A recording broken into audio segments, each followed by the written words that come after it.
Six TV నేను సంజన. ప్రస్తుతం మనం కడప జిల్లా రాజంపేటలో ఉన్నాము. సో మనతో పాటు ప్రస్తుతం ఉన్నారు కొండూరు శరత్ కుమార్ రాజు. ఇటీవల కాలంలో వైసీపీ నుంచి అసంతృప్తితో ఉన్న ఆయన టీడీపీలో చేరారు. బేసిక్ గా ఆయన ఒక అడ్వకేట్, ఒక విద్యావేత్త. ఇన్ని ఉన్నా కూడా సేవాగుణంతో సేవ చేయాలి అనే ఉద్దేశంతో పాలిటిక్స్ లోకి వచ్చారు. అసలు ఆ పార్టీలో ఎందుకు అసంతృప్తి కలిగింది, ఎందుకు పార్టీని వీరి ఇటు టీడీపీలో జాయిన్ అయ్యారు, వారి మాటలో తెలుసుకునే ప్రయత్నం చేద్దాం. నమస్తే సార్. నమస్తే. ముందుగా ఎలా ఉన్నారు? ఫైన్. సో బేసిక్ గా కడప అంటే పొలిటికల్ హీట్ ప్రెసెంట్ ఇప్పుడు ఎన్నికల నేపథ్యంలో చాలా పొలిటికల్ హీట్ నడుస్తోంది. ఈ నేపథ్యంలో మీరు వైసీపీని వీటి టీడీపీలోకి అసలు ఎందుకు వచ్చారు? పాలసీస్ నచ్చక, పార్టీ పాలసీస్ ఆశయాలు నచ్చక ఆ పార్టీని వీడి బయటకు వచ్చేసి టీడీపీ అధిష్టానం లోకల్ టీడీపీ అసెంబ్లీ అభ్యర్థి ఆహ్వానం మేరకు పార్టీ టీడీపీలో చేరడం జరిగింది. సో కడప చూసుకున్నట్టయితే వైసీపీ కంచుకోట అసలు బేసిక్ గా. అలాంటి కడపలోంచి వైసీపీ పార్టీ చాలా కీలకమైంది. అలాంటిది వైసీపీలోంచి ఈ ఎన్నికల నేపథ్యంలో టీడీపీ మారారు. సో పాలసీస్ అంటే ఏం నచ్చలేదు, ఏం అసంతృప్తి కలిగింది మీకు? విలువలతో కూడిన రాజకీయాలు చేయాలి. గతంలో రాజశేఖర రెడ్డి, వైఎస్ రాజశేఖర రెడ్డి ఉన్నప్పుడు ఆత్మీయత, అభిమానాలు, ఆదరణ ఉండేది పార్టీల్లో. ఇవాళ టార్చ్ లైట్ వేసి వెతికిన ఈ ప్రభుత్వంలో అస్సలు లేవు. మనుషులంటే గౌరవం లేదు, విలువలకి విలువిచ్చే ఆశయాలకి విలువిచ్చే పరిస్థితి లేదు. చాలా సఫికేషన్గా ఉంది పార్టీలో. అటువంటి పరిస్థితి ఉంది అక్కడ ఆ పార్టీలో. అవి నచ్చక విలువలతో కూడిన రాజకీయాలు చేయాలని బయటకు వచ్చేసి. ఓకే, అసలు శరత్ కుమార్ రాజుకి పాలిటిక్స్ తో అవసరం ఏంటి? బేసిక్ గా మీరు ఒక బార్ అసోసియేషన్ మెంబర్, అడ్వకేట్. అది కాకుండా మీరు పాలిటిక్స్ లో అవసరం లేదు. మీ నాన్నగారు కూడా ఆల్రెడీ పాలిటిక్స్ లో ఉన్నారు, రామరాజు గారు. సో మీకు ఏం అవసరం వచ్చింది అంటే బేసిక్ గా మీరు చూసుకున్నట్టయితే సేవా గుణంతోనే చాలా చేస్తున్నారు. అలాంటప్పుడు మీరు ఎందుకు వచ్చారు పాలిటిక్స్ లో? రాజకీయాలు మా ఫాదర్ కొండూరు రామరాజు గారు అంటే ఆయన తెలియని వ్యక్తి లేరు జిల్లా వ్యాప్తంగా. అసలు అతనితో ఏంటంటే ఆయన పరిచయం మెడ్రాస్ లా కాలేజీలో చదివారు ఆ రోజుల్లో. ఆయన ప్రస్థానం చూస్తే ఒక అడ్వకేట్, వకీల్ రామరాజు అనేవాళ్ళు ఆయన. ఓకే, అంటే పేదలకు ఎప్పుడు కూడా న్యాయం చేసేవాళ్ళు, ఫ్రీ సర్వీస్. పల్లెల్లో కూడా అంతటి ఫాలోయింగ్, అంతటి అభిమానాలు ఆయనకి. అటువంటి గొప్ప వ్యక్తి అతను. ఆయనకి ఫ్రెండ్స్ కూడా దాదాపు రిటైర్డ్ చీఫ్ జస్టిస్లు ఉన్నారు. M N Rao retired chief justice, justice P Venkatarama Reddy supreme court న్యాయమూర్తి. అటువంటి ఫ్రెండ్స్. ఆయన మన విఆర్ రెడ్డి గారు అడిషనల్ సొలిసిటర్ జనరల్, వీళ్ళందరూ క్లాస్మేట్స్. అంటే ఆయన ఎప్పుడు కూడా ఒక విలువలు కలిగిన వ్యక్తులతో కలిసి ఆయన ప్రస్థానం. అటువంటి వ్యక్తి, ఆ నేపథ్యం కలిగిన కుటుంబం మాది.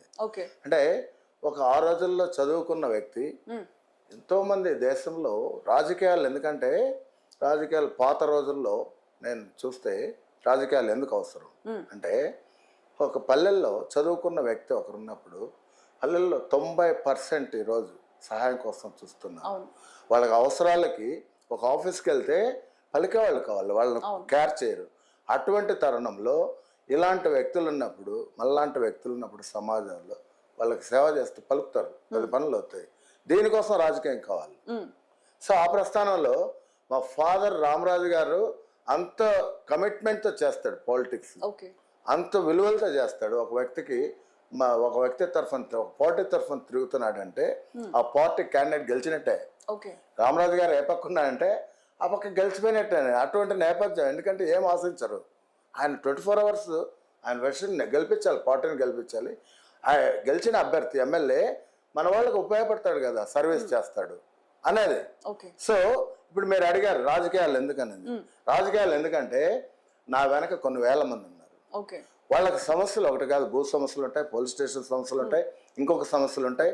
ఇవన్నీ తీర్చాలంటే ఎవరు చేయాలి? గవర్నమెంట్ అధికారులు పనిచేయాలి. గవర్నమెంట్ అధికారులు పనిచేయాలంటే నాకు ఒక పదవి ఉండాలి. ఆ పదవి కోసం, దానికోసం పదవి లేకపోయినా కూడా చెప్తాను, వస్తున్నాను. ఆ పదవి అంటే వాళ్ళు పలుకుతారు, అది దానికోసం పదవి అడగాలి. మనము మన సొంత సంపదే భూములు ఆక్రమిద్దాం, అవి దోపిడీ చేద్దాం, ఇవి వ్యక్తి ఇలాంటివి చేయకూడదు. అలాంటి వాటికి అనర్హత పనికిరాదు రాజకీయ పదవులు. సో ఇలాంటి నేపథ్యం. మా ఫాదర్ 2 సార్లు మండల ప్రెసిడెంట్ గా ఉన్నాడు. ఎక్కడే కానీ ఇట్లాంటి ఇన్సిడెంట్ ఉండదు. ఏది ఇలాంటి దోపిడీలు ఇంకొకటి చేయడం ఏం జరగలేదు అస్సలు. ఈవెన్ చిన్నవాడు వచ్చినా కూడా పలికే మనస్తత్వం. అంతటి రాజకీయాలు చేస్తే ఈరోజు ఆయన్ని ఎవరు కూడా కామెంట్ చేయరు. రామరాజు అంటే రామరాజు గారు తెలియని వ్యక్తి లేరు అనే అది. అటువంటిది ఇప్పుడు మీరు అడిగారు ఎందుకు ఈ పార్టీని వీడారని. సో 2009 వరకు మేము ఎలా ఉన్నాము, అది last right from the beginning Congress పార్టీలో ఉన్నాము. కాంగ్రెస్ పార్టీ మొదటి నుంచి. ఆ తర్వాత కొన్ని లోకల్గా ఎమ్మెల్యే క్యాండిడేట్కి మాకు కాక టీడీపీ బలపరిచాం. 2 సార్లు టీడీపీ అభ్యర్థి ఎమ్మెల్యే ఫస్ట్ ప్లేట్ బ్రహ్మాండ చేస్తుంది. మేము చేరిన తర్వాత ఆయన కలవడం జరిగింది. తర్వాత 2009లో అప్పటి నుంచి 2 టర్మ్స్ 10 years టీడీపీ పార్టీలో ఉన్నాం. 2009లో మా ఫాదర్ రామరాజు గారు టికెట్ అడిగారు తెలుగుదేశం తరఫున. కొన్ని కారణాల వల్ల ఇవ్వలేదు. ఇవ్వని కారణంగా ఆ ఫ్రస్ట్రేషన్లో ఆ రోజు వైఎస్ రాజశేఖర రెడ్డి చీఫ్ మినిస్టర్గా ఉన్నారు. ఆయనకి మా ఫాదర్కి చాలా సన్నిహితం.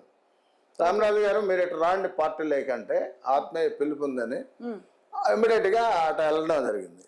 మేము ఎప్పుడైతే చేరతానే ఒక వేవ్ క్రియేట్ అయిపోయింది. రామరాజు గారు చేరడానికి ఒక వేవ్ క్రియేట్ అయిపోయింది. ఇప్పుడు ప్రస్తుతం ఉన్న అభ్యర్థి టికెట్ వచ్చింది. అప్పట్లో వైఎస్ఆర్ పార్టీ తరఫున, అప్పుడు కాంగ్రెస్ పార్టీ తరఫున ఈయన టికెట్ తెచ్చుకున్నాడు. మేము ఎప్పుడైతే ఎంట్రీ ఇచ్చామో మా ఫాదర్ మేము ఆ అభ్యర్థిని మంచి మెజార్టీతో గెలవడం జరిగింది. అంతే కదా. అది ఈ పార్టీలోకి రావడం ఫస్ట్ ఎంట్రీ 2009లో ఎందుకు వచ్చామంటే ఆ రోజు మా నాన్నగారు టికెట్ అడిగాం, తెలుగుదేశం టికెట్, ఎమ్మెల్యే టికెట్ రాలేదు కొన్ని కారణాలు. ఆ పక్క నుంచి పిలుపు వచ్చింది, మీకు సముచిత స్థానం ఇస్తాం రండి. సో ఈ పక్క ఫ్రస్ట్రేషన్, టికెట్ రాలేదని. సో ఆ కారణాల వల్ల ఆ రోజు పార్టీని పార్టీతో సంబంధం లేదు, సేవ చేయాలనుకుంటున్నారు. ఏ పార్టీ అయితే ముందునే వెళ్ళిపోయారంటారు. పార్టీలు ఉన్నాయి. ఆ రోజుల్లో రాజశేఖర రెడ్డి ఉన్నారు కాబట్టి ఆయన కూడా విలువలతో కూడిన రాజకీయాలు చేసేవాళ్ళు. అటువంటి తరుణంలో ఆ రోజు ఆ నిర్ణయం తీసుకున్నాం. తర్వాత మేము చేరిన తర్వాత 3 monthsకి ఆయన మరణం. ఆ తర్వాత పార్టీలో వ్యక్తిగత ఆరాధన అయిపోయింది పలుకు. ఇది ఆ తర్వాత ప్రస్థానంలో ఇప్పుడు వస్తాను. ఆ తర్వాత ఏం జరిగిందని అంటే ఒక గ్యాప్. ఆ రాజశేఖర రెడ్డి స్టైల్ వేరు. ఆయన 10 మందిని పలకరించేవాళ్ళు. ఆయన కొన్ని కమిట్మెంట్స్ మాట చెప్తే మటమ తప్పని రకం, అటువంటి స్టైల్. ఆ ఆదరణ, ఇప్పుడు చాలా శూన్యం.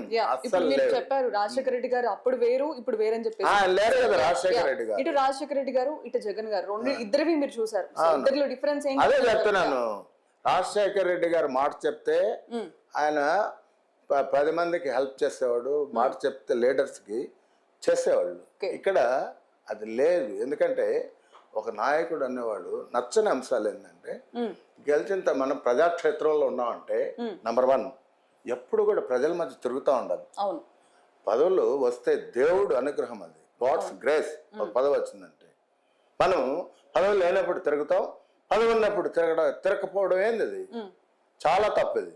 తర్వాత ఉండండి, నాలాంటి వాళ్ళు చాలా మంది చేస్తే మాకు కనీసం ఇంటర్వ్యూ కూడా లేదు ఇక్కడ. అంటే మేము సేవకులమా? ఎందుకని? అంతే. నచ్చిన వాళ్ళకి తలుపులు తెరవబడతాయి, నచ్చని వాళ్ళకి తలుపులు మూయబడతాయి. అంటే మేము సేవకులం కాదు కదా, మా సేవలు మీకు అవసరమా?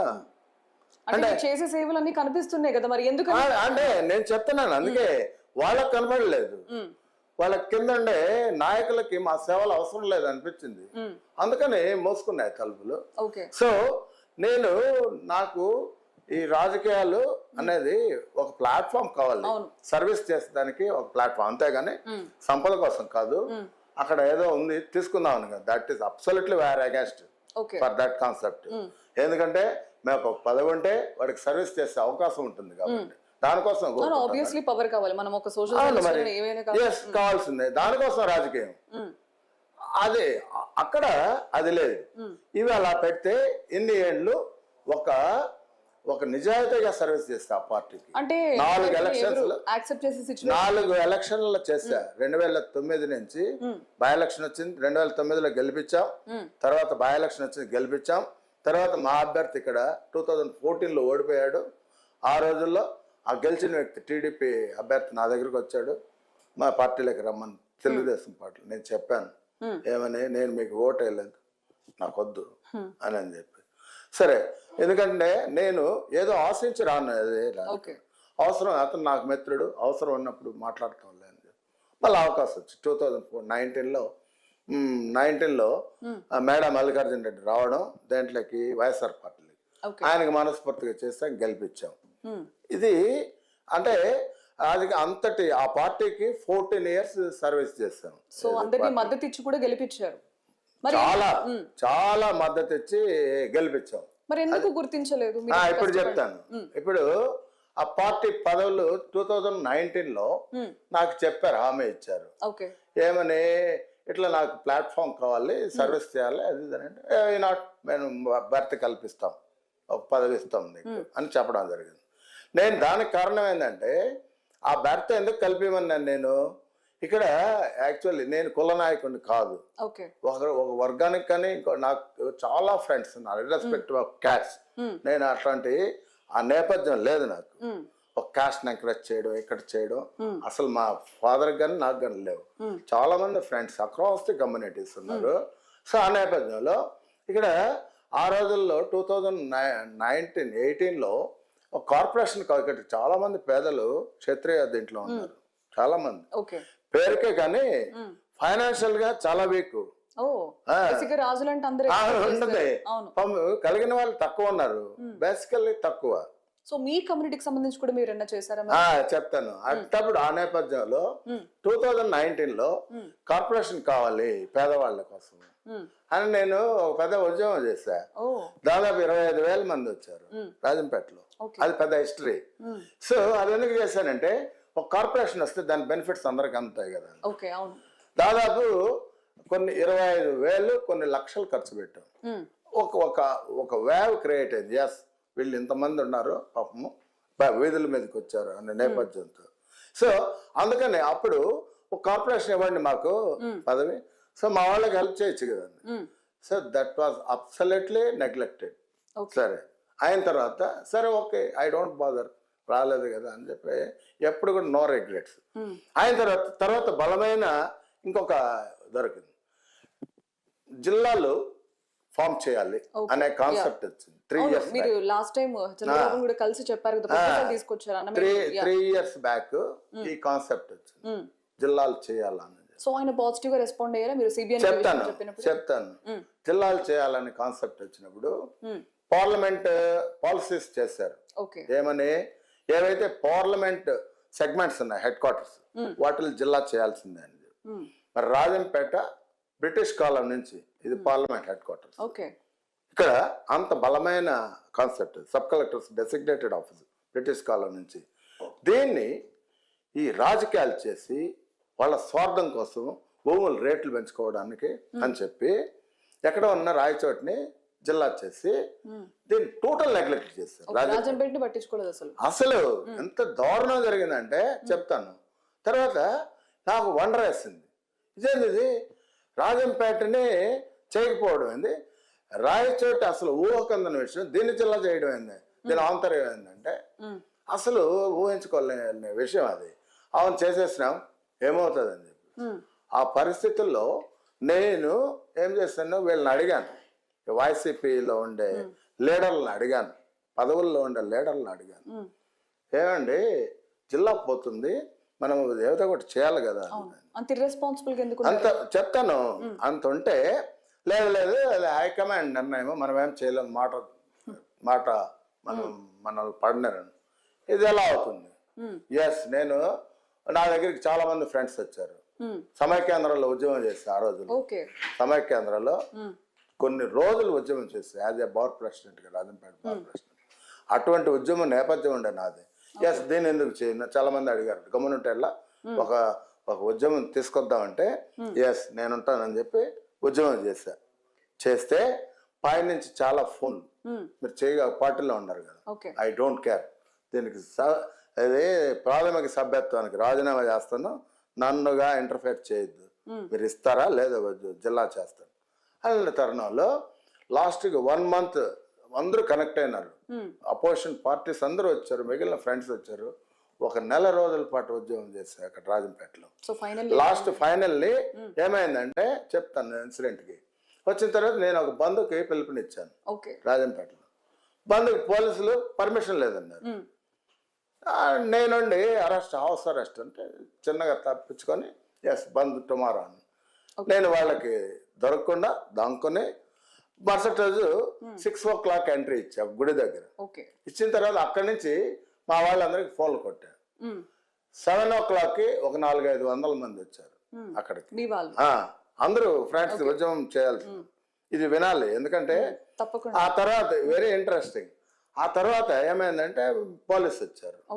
వచ్చి మీకు పర్మిషన్ లేదు ఎలా చేస్తాం మీరు ఇక్కడి నుంచి అని. నేను ఒకటే చెప్పా, ఏమని బంద్కు పిలుపునిచ్చా, మీకు రైట్ లేదు, చేయకూడదు బంద్ అని. నేనేం చెప్పా అంటే నేను వైలెన్స్ చేయట్లేదు, I'm in democracy, I got right to address the public ఉంటుంది కదా. ఐఎమ్ అన్ అడ్వకేట్, నేను I have to address the public, I have to send a message to the public. మా నోర్లు ఎందుకు కట్టేస్తారు? నేనేమన్నా చేస్తున్నానా? ఎప్పుడు వైలెన్స్ ఎప్పుడు అంటే నువ్వు ఎప్పుడు నీకు పవర్ వస్తుంది. If I'm created a violence, if I give a speeches against the government, then you can take action, no problem. అలా మీరు చెప్పేది బాగుందండి, ఇట్స్ ఎ డిస్కషన్. మీరు చెప్పేది బాగుంది, బంద్ అంటే మీరు లాటరీలు తీసుకొని అందరినీ షాపులో బలవంతంగా మూస్తారు కదా, అది వైలెన్స్ కాదా అన్నాడు. నేను చేస్తా కదా అని చెప్పినాను. అంటే మీరు అడగకుండానే మూసేస్తారా అన్నాడు. ఎవరు వాళ్ళు? అది నేను చెప్పను, మీరు రండి, మేము వెళ్తా ఉంటాం. అసలు మాట్లాడాం ఈ సబ్జెక్ట్. బంద్ అనేది అందరికి తెలిసిపోయింది, తెలియజేసాం. ఇప్పుడు మీరు చూడండి, నన్ను నిజంగా జరుగుతుంది అన్నారు, వాళ్ళు మోస్తారన్నారు. మీరు నమ్మరు, రాజంపేట టౌన్లో ఒక నిశ్శబ్ద విప్లవం, ఒక్క టీ కొట్టు పెట్టలేదు, పాలవాడు పెట్టలేదు, హోటల్లో పెట్టలేదు. ఆ రోజు ఒక్కరోజు నేను ఇచ్చింది ఒకరోజే కదా. టోటల్ అన్ని వేల మంది సపోర్ట్ చేసినట్టే కాదా? అసలు నాకెందుకు యాక్షన్? నేను కట్టలెత్తి లాటరీలు ఎత్తి తిరగలేదు కదా, వాళ్ళు మేమని చెప్పలేదు కదా. పోలీసులు అడిగితే నేనేం చెప్పాను, ఇది జరుగుతుంది అంటే ఏం చెప్పాను, సామెతలు ఊరకే రావు, కత్తికి లేని దొరద కందకందకండి అన్నాను, అంతే కదా. వాళ్ళకి పబ్లిక్ కి కోరిక లేనప్పుడు ఇది జిల్లా కావాలి, నాకెందుకు? వాషుడై నాకు అవసరం లేదు, వాళ్ళలో ఉందా అని ఒకసారి చూడండి వచ్చింది. అక్కడి నుంచి వచ్చాము, మీరు నమ్మరు, మార్నింగ్ 6 నుంచి ఈవినింగ్ 6 వరకు పిన్ డ్రాప్ సైలెన్స్ ఎక్కడే కానీ. లాస్ట్ పోలీసులు అడిగారు మాకు నీళ్ళన్నా తెప్పించండి అని చెప్పి.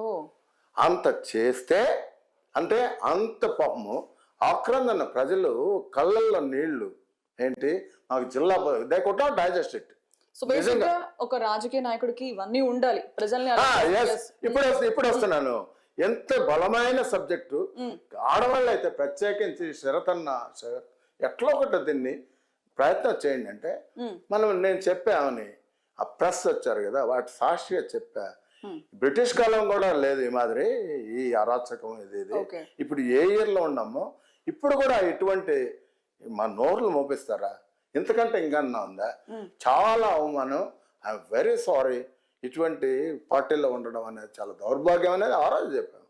సో ఈ రోజు కూడా అదే నేపథ్యం, ఎవరికి అలా మైండ్లో అలానే ఉంది, కానీ బలవంతం చేసి తీసేసిస్తారు రాయచోటిని. సో అలాంటి నేపథ్యం ఉండేటప్పుడు ఇప్పుడు తర్వాత next incident, Annamayya project dam breeze అయిపోయింది, పగిలిపోతే గవర్నమెంట్ నుంచి సహాయం అందాలి కదా. ఆ టైంలో నా ఫ్రెండ్స్ ఫోన్ చేశారు హైదరాబాద్ నుంచి, టీవీలో వస్తుంది ఏంది ప్రాజెక్ట్ పోయి పేదవాళ్ళు ఇల్లు పోయినాయని, మనం ఏమైనా చేయగలుగుతాం అన్నారు. ఎస్ ఎందుకు చేయం, మీరు వస్తే అని చెప్పి తప్పకుండా వాళ్ళు వచ్చారు, టీం వచ్చారు. నేను ఎంత కావాలి డబ్బులు, ఎంత కావాలి డబ్బులు అన్నారు. నేను లెక్కేసి నేను I will go to the villages, అంచనా వేసి చెప్తాను, మనం ఏదన్నా చేసేటప్పటికి సర్వీస్ చేస్తాం. ఎస్ మాకు ఎప్పుడు చెప్తా 2 days టైం. 2 daysలో అన్ని 10 villages తిరిగా అక్కడ. చెప్తాను 2 daysలో 10 పల్లెలు తిరిగాను, స్క్రిప్ట్ చేసి వాళ్ళకి చెప్పా. మనకి రిక్వైర్మెంట్ 40 lakhs అంటే ఒక 600 కిట్స్ ఇద్దాం ఈచ్ విలేజ్ కి ఐడెంటిఫై చేస్తాను. ఒక కిట్ 6,500 రూపీస్. సో ఎంత మంది ఎఫెక్ట్ అయ్యారు ఆ డ్యామ్ అట్లా అవ్వడం వల్ల? ఈ చుట్టుపక్కల మొత్తం ఎంత? వేల మంది. వాళ్ళల్లో నేను 600 members ని మామూలుగా ప్రతి పల్లెకి అందాలి కాబట్టి 600 members ని ఐడెంటిఫై చేసి ఒక కిట్ వర్త్ అబౌట్ 6,500. దాంట్లో ఈ వెజల్స్ ఇచ్చాను, దాంట్లో కుక్కర్ ఇచ్చాను, బట్టలు ఇచ్చాను, అన్నీ ఇచ్చాను ఒక కుటుంబానికి సరిపోయాను. దాని 2 కంటైనర్స్లో 40 lakhs వాళ్ళు ఇచ్చారు, డబ్బు కలెక్ట్ చేస్తే ఇచ్చారు. నేను 5 lakhs యాడ్ చేసి 45 lakhsతో 2 కంటైనర్లు కళ్ళకు కట్టినట్టు గుండ్లూరు దగ్గర పంచాయతీ దగ్గర పెట్టి 2 కంటైనర్లు వచ్చేస్తాయి బాక్సులు. అదే సర్వీస్ అంటే. నాకు అప్పుడు ఎంత ఆనందం. ఒక్కొక్క బాక్స్ వాడిని ఎత్తకెత్తి పెడితే మోయలేనంత. అది దట్ ఈస్ ఆ నేపథ్యం నాకు. అది అంత విలువైన, అదే అంత చేస్తే ఈ రోజు కళ్ళకి నేను హెల్ప్ చేస్తా కదా, చాలు. దేవుడు ఉన్నాడు, పేదవాడికి. సో మీరు ఇన్ని చేశారు, పార్టీ వాళ్ళు ఎందుకు గుర్తించలేదు అంటున్నాను. ఇలాంటి వాళ్ళే కావాలి పార్టీకి. బేసిక్ గా వాళ్ళకి అవసరం లేదు, వాళ్ళకి నాలాంటి వ్యక్తులు అవసరం లేదు అని అనుకుంటున్నాను నేను. సో ఇలాంటి సందర్భంలో ఇప్పుడు ఎలక్షన్స్ వచ్చాయి కదా, ఇప్పుడు coming to the point, elections. ఎవరైతే వైఎస్ఆర్ తరఫున నిలబడుతున్నాడు క్యాండిడేట్ అని అడిగా. నేను ఎన్ని రోజులు ఇవి జరిగితే అవి మానసిక బాధ, రాజకీయాలు ఎందుకు చేయాలి, గమ్మునుంటే పోలేదా, నాకు ఒక ప్రొఫెషన్ ఉంది, స్కూల్స్ ఉన్నాయి, అవి ఉన్నాయి, నేను చెప్తే పలికే వాళ్ళు ఉన్నారు అని ఒక నేను పాలిటిక్స్ పట్టించుకోకుండా హైకోర్టు, సుప్రీంకోర్టులు అట్లా తిరుగుతా ఉన్నాను. ఎలక్షన్లు రానే వచ్చాయి. వచ్చిన తర్వాత వీళ్ళు అడిగారు, ఈ మళ్ళీ నువ్వు చేయాలి ఇలా అని. ఎందుకు చేయాలి, దేనికి, ఇక్కడ వచ్చింది, దేనికి వచ్చింది అని. టికెట్ అడుగుతున్నావు, దేనికి టికెట్? ఆబ్వియస్లీ సర్వీస్ చేయాలంటే అది అడగాలి. ఉండే రైట్ ని తీసేస్తే ఏది జిల్లా ఉండే రైట్ కదా, అది పాలసీస్ ప్రకారం ఎంపీ హెడ్ క్వార్టర్స్ చేయాలి. రైట్ ని పెరికేస్తే ఇంక నువ్వేం చేయగలుగుతావు? ఒకటి రైట్ నువ్వు ఇచ్చింది కాదు, వాళ్ళు ప్రజలకు నేను స్వచ్ఛంగా రైట్. దాన్ని నువ్వు కొన్ని ఉద్యమం అన్నా చేసావా, నిలదీసావా? లేదు కదా. ఇప్పుడేమన్నా చేసే అవకాశం ఉంది? లేదు. ఇట్స్ పాలసీ మ్యాటర్ లేదు. మరి నేను ఉద్యమం చేశా కదా, ఉద్యమ ఫలితాలు ఇప్పుడు నేను ప్రజలకి ఐఎమ్ ఆన్సరబుల్. వెనక తిరిగితే I'm answerable to the public. నన్ను అడగరా, ఉద్యోగం చేస్తావు కదా, దేనికి చేసినట్టు కమ్మునన్నా ఉండొచ్చు కదా. So I'm sorry, I'm against for it. అది ఇలాంటి తర్వాత నా ఫ్రెండ్స్, విలువైన friends, workers association vice president నేను, ఇంటర్నేషనల్ వైస్ ప్రెసిడెంట్. గ్రౌండ్కి, కాలేజ్ గ్రౌండ్కి 10 లక్షలు ఖర్చు పెట్టి ఈరోజు ట్రాక్ వేసాం. కొన్ని వేల మంది తిరుగుతున్నారు, ఓన్ మనీనే కొన్ని వేల మంది తిరుగుతున్నారు. ఈరోజు ఆ అవేర్నెస్ క్రియేట్ చేస్తారు రాజంపేటలో. పొద్దున్నే తెల్లారు నడిపించు, నడిస్తే ఆరోగ్యం ఉంటుంది. ఎప్పుడు కూడా మనకి ఎవరు తోడరారు, మనమే ఉన్నాం, ఎవరు కూడా తోడరారు. సో డాక్టర్కి దొరకకుండా ఉండాలంటే ఏం చేయాలి? తెల్లారి ఒక 45 minutes వాక్ చేయి. This my concept. కొన్ని వేల మంది తిరుగుతున్నారు. ఆ కాన్సెప్ట్ లో వీళ్ళు నా ఫ్రెండ్స్ అందరు రోజు కనెక్ట్ అవుతారు. వాళ్ళు చెప్పారు, ఏమే ఇంత సర్వీస్ చేస్తావు నువ్వు, ఇంత వాల్యుబుల్ ఐడియాస్, సొంత డబ్బు పెడతావు, మరి అయ్యేటప్పుడు నువ్వు విలువ ఉండే చోట ఉండు, లేనప్పుడు నిన్ను విలువ లేని వ్యక్తుల దగ్గర నువ్వు పోవద్దు. నువ్వంటే చాలా గౌరవం ఉంది, ఇర్రెస్పెక్టివ్ ఆఫ్ క్యాస్ట్, పార్టీస్, ఎంత మ్యాన్ ఆఫ్ ఫ్రెండ్, సైలెంట్గా ఉండు. లేదంటే నిర్ణయం మార్చుకొని వేరే దారికి వెళ్ళి ఎక్కడైతే చెప్పారు. మీకు ఎప్పుడైనా అనిపించిందా ఇదంతా నాకు అవసరం, నాకు ఆల్రెడీ ఇది ఉంది? మీరు బేసిక్ ఒక advocate, walkers association member, so మీకు స్కూల్స్ ఉన్నాయి, ఇవన్నీ ఉన్నాయి, నాన్నగారి పొలిటికల్ నేపథ్యం ఉంది, ఇక్కడ చాలా అవసరం అని ఎప్పుడైనా అనిపించిందా? ఎందుకు లేదు, బాధ. నేను ఎందుకు గుర్తించట్లేదు? గుర్తించలేదు అట్లా పెట్టు, పదవి కోసం కాదు, నా కోసం కాదు. వాళ్ళు చాలా మంది వస్తూ ఉంటారు, నా పని చేసి పెట్టి, ఈ పని చేసి పెట్టి, చేస్తే పలికే వాళ్ళు లేరు. ఓకే, ఆడ ఫోన్లు ఉంటాయి, పలానా వ్యక్తి ఫోన్ చేస్తే పని చేయొద్దని. ఇది ఎవరికి చెప్పుకోలేను. సఫికేషన్ లోపల జీర్ణించుకోలేని అంశం. సో ఒక 15 ఏళ్ళు ఆ డార్క్ డేస్.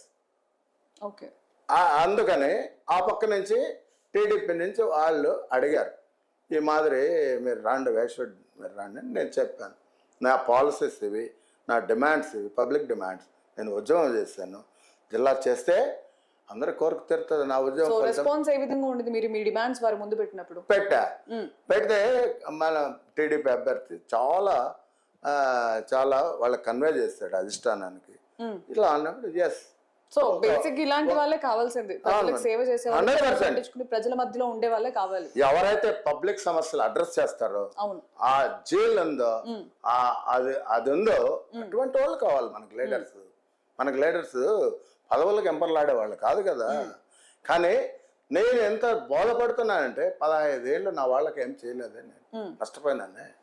అయినా కూడా నా వ్యక్తిగత ఇన్ఫ్లుయెన్స్తో పనులు జరిగాయి కొన్ని. ఇంకా చేసిండొచ్చు కదా. Time you can't get back the time. That is my so concept. ఇవన్నీ పక్కన పెట్టేస్తే ఇప్పుడు ప్రెసెంట్ చాలా హాట్ గా ఉంది. ఇటు టీడీపీ ఇటు వైసీపీ వార్ ఏ విధంగా ఉండబోతుంది? మీరు వైసీపీలో మీరు అనుకున్నట్టు రాజంపేటలో ఒక చరిత్ర అయిపోయింది. ఇది war one side. Okay, war one side. దాదాపు 40,000 ఓట్లతో గెలుస్తున్నాం. ఓకే, అంటే కొత్త హిస్టరీ రిపీట్ చేస్తారా, క్రియేట్ చేస్తారంటారు? హిస్టరీ అది. ఇప్పుడు ఒకప్పుడు ఆ పక్కున్నాం మేము, 38,000తో టీడీపీ అయిపోయింది. ఇప్పుడు అవి పోను 40,000 తో మనం గెలవబోతున్నాం. అంతేనా? అంతే.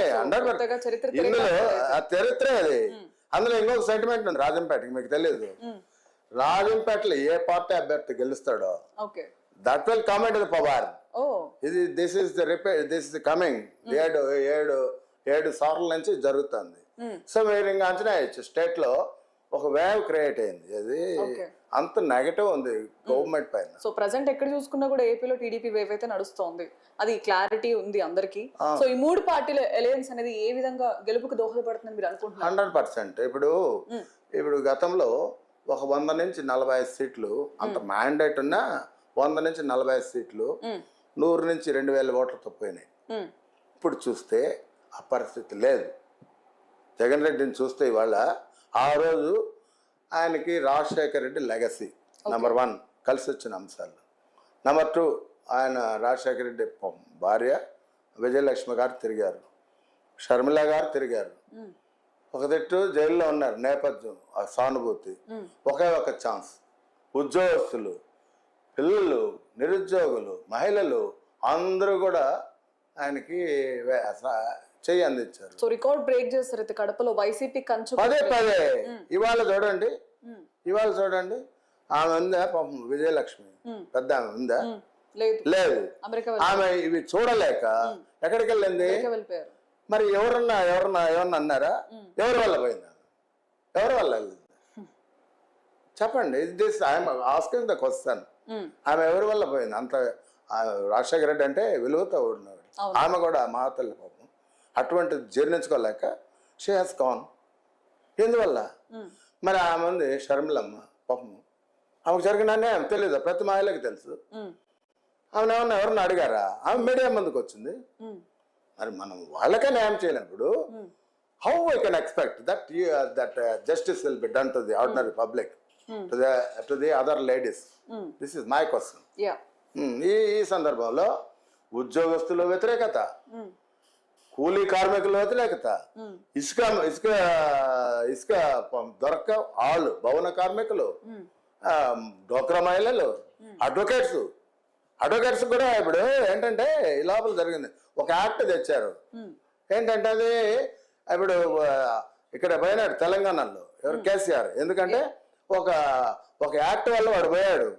ఇక్కడ కూడా అదే యాక్ట్ తెచ్చాడు. It's against the advocates and to the litigant public. న్యాయస్థానాలు లేకుండా, రైట్ లేకుండా రెవెన్యూ వ్యవస్థలు పెట్టేద్దామని. దానికి టోటల్ ప్రొటెస్టెడ్ ఇట్. మరి వాళ్ళు వ్యతిరేకంగా ఉన్నారు, విద్యార్థులు వ్యతిరేకంగా ఉన్నారు. ఆరోగ్యశ్రీ లేదు, వీళ్ళకి విద్యార్థులకు రీఎంబర్స్మెంట్ లేదు. ఏ సెక్టర్ నీకు అనుకూలంగా ఉన్నది? ఓకే, సో చివరిగా ఇన్ని అసంతృప్తుల మధ్య ఇటు వార్ ఏ విధంగా ఉండబోతోంది? రాజంపేటలో తిరిగి ఏది హిస్టరీ రిపీట్ చేయబోతోంది? తెలుగుదేశమే, దాంట్లో అనుమానమే లేదు కదా, అనుమానమే లేదు. మామూలుగా కాదు, దాదాపు 40,000 ఓట్లతో గెలవబోతున్నాం. మా అభ్యర్థి గెలుస్తున్నాడు. అందరి ఆదరణ ఉంది అతనికి. ఎవరికి? బాలసుబ్రహ్మణ్యం, సుగవాసు బాలసుబ్రహ్మణ్యం మంచి క్యాండిడేట్, ఎడ్యుకేటెడ్. అతను మంచితనం, వాళ్ళ ఆయనకి ఒక హిస్టరీ ఉంది, ఎంపీగా పాల్గొనరాయుడు. అతను మంచితనం, ప్రజా సమస్యల పైన ఫైట్ చేసే వ్యక్తి. సో ఇన్ని అంశాలు ఉన్నప్పుడు ప్రజలు కూడా యాక్సెప్ట్ చేశారు. దాంట్లో ఆయన గెలిపిస్తున్నాం 100%. అది మాత్రం వాస్తవం. So thank you sir. So మొత్తానికి చూసుకున్నట్టయితే సేవే లక్ష్యంగా సేవ చేయడానికి కోసమే నేను వైసీపీని వీడి తెలుగుదేశంలోకి చేరానని చెప్తున్న పరిస్థితి కనిపిస్తోంది.